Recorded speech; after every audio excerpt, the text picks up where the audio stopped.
Samuel. Up to this point, we have been, the principal person has been Hannah, and now we begin to turn. We begin to turn a focus more to the priesthood, more to the leadership of ministry, the leadership, in this particular case, religious leadership of this nation. We finish up, we're still in chapter 1, and we'll be reading verses 11 through 17. Then Elkanah returned home to Ramah without Samuel.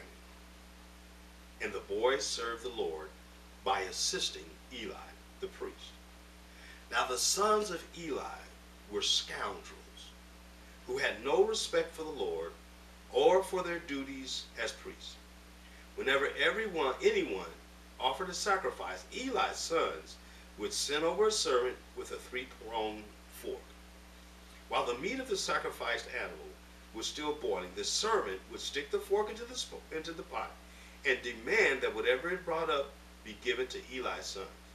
All the Israelites who came to worship at Shiloh were treated this way. Sometimes the servant would come even before the animal's fat had been burned on the altar.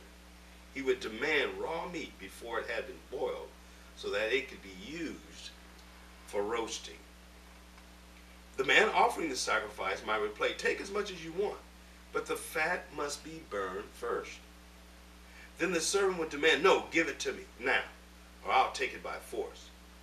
So the sin of these young men was very serious in the Lord's sight, for they treated the Lord's offering with contempt.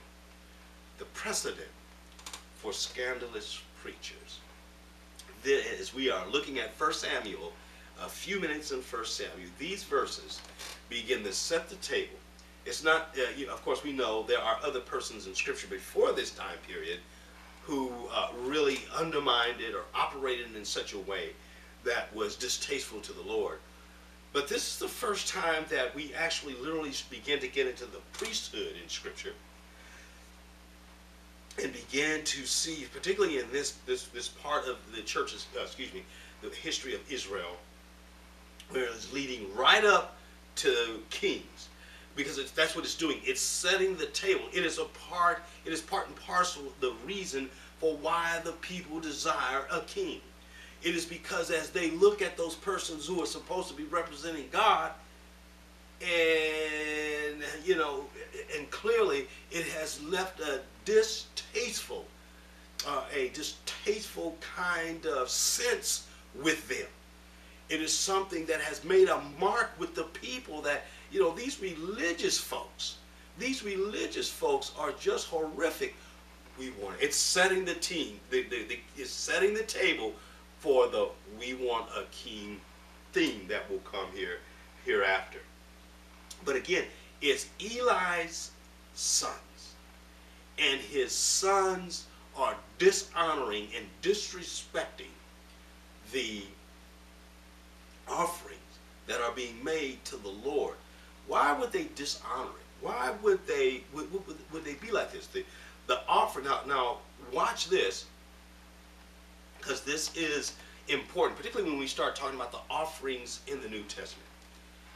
The boys know, okay, Hophni and Phinehas, they know that the offerings that are being made, that the residue of the offering, people talk about tithing, what have you. The offerings were, what were they for? They were either to be sacrificed in terms of an altar. When you look at all of the different types of offerings, there are many, the drink offering, wave offering. I mean, we could go on. There are all kinds of offerings in the law. So, but they realized that ultimately the offering was for them. After it's whatever's on the altar, anything that's left, principally it is for those persons who are in the priesthood. However, it didn't matter to them. When you see the incredible, the A3C's team, we all gather regularly and we look at Scripture. We look at Old Testament Scripture, New Testament Scripture. We have been going through the incredible detail that God required for the shaping of the tabernacle, of the ark. Incredible detail.